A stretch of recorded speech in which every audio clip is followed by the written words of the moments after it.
welcome to The Tonight Show. You're here, that's what I'm talking about. Come on. That's a great crowd. Welcome. Well, guys, everyone's excited about this. The NFL playoffs are this weekend. This is a big deal. Everyone watching. The Eagles are taking on the 49ers, and the Chiefs are up against the Bengals for a spot in the Super Bowl. Right before the game, each coach is going to be like, guys, remember, if we win, we get to see Rihanna. All right, come on. That's right. The Chiefs-Bengals game is a rematch of last year's championship. Apparently, the NFL saw how much people loved Avatar 2 and thought we should do a sequel. Well, ahead of this weekend's big games, I saw some of the players have actually released statements.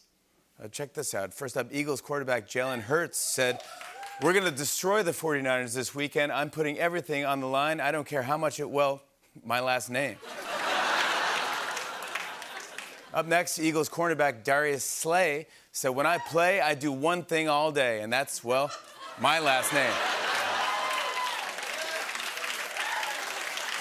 Then Chiefs wide receiver Mecole Hardman said, "Man, I want to win another Super Bowl so bad. I had no clue it'd be this, my last name."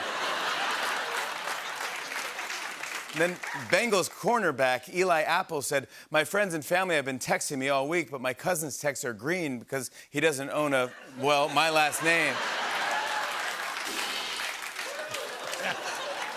Wow. And finally, Chiefs quarterback Patrick Mahomes said, "I'm relaxing before the game by binge-watching Property Brothers. I wonder if those guys would ever want to renovate any of, my last name." Either way, I can't wait to watch. It's going to be exciting this weekend. Some political news this weekend in South Carolina. Former President Trump is holding his first campaign rally as a 2024 presidential candidate. But I read that his team is struggling to find enough people to attend. But Trump is smart. Today, his team announced that his first 10,000 supporters that show up will receive a free classified document.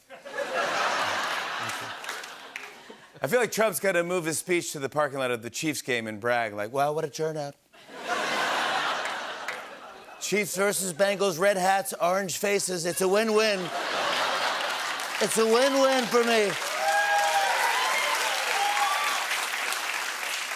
You can tell Trump's getting desperate for people to show up. He's even premiering a trailer for the new movie, Ivanka.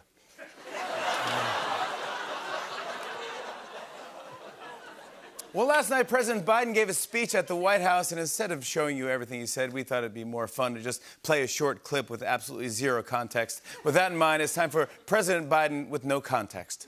Enjoy. Oh, you think I'm kidding? I'm not. Especially in the middle of the night when she climbs up and lays on top of my head.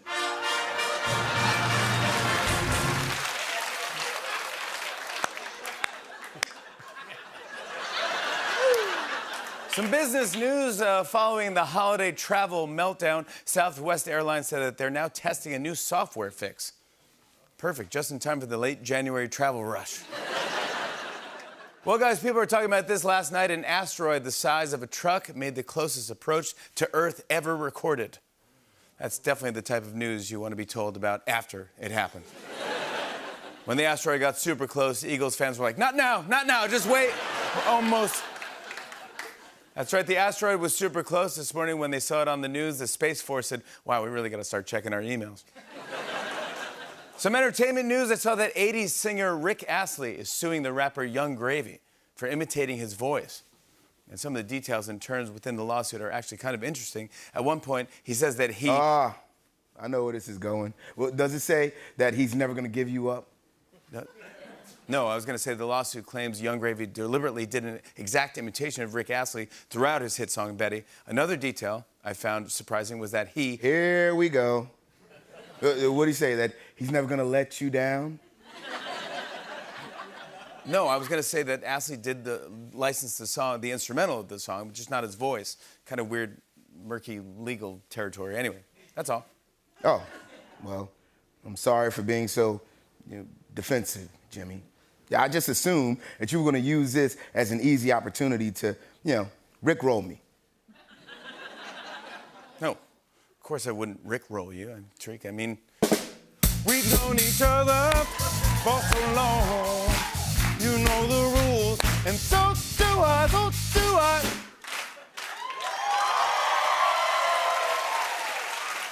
Never gonna give you up, never gonna let you down, never gonna turn around and desert you.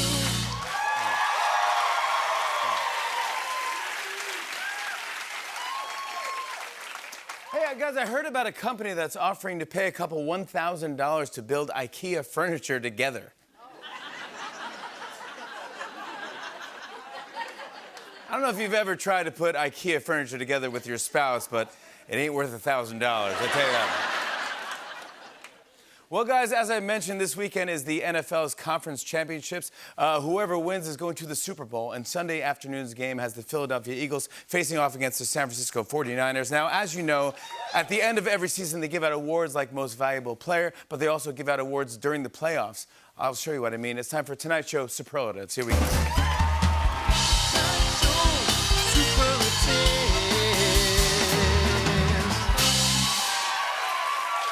Our first player is from the Eagles. It's their backup quarterback, Gardner Minshew. He was voted Jazzercise Wolverine. Wow. Next up, from the 49ers is Charlie Warner. He was voted most likely to be one of the brothers on The Bachelor when they do hometowns. You better not break her heart, man. Next up from the Eagles is Jake Elliott. He was voted most likely to have been born in the Keebler tree. Next up from the 49ers is Daniel Brunskill. He was voted most likely to have thought he had to be 49 years old to be on the 49ers. Wow. Next up from the Eagles is Darius Slay. He was voted most likely to have resting toothpick face.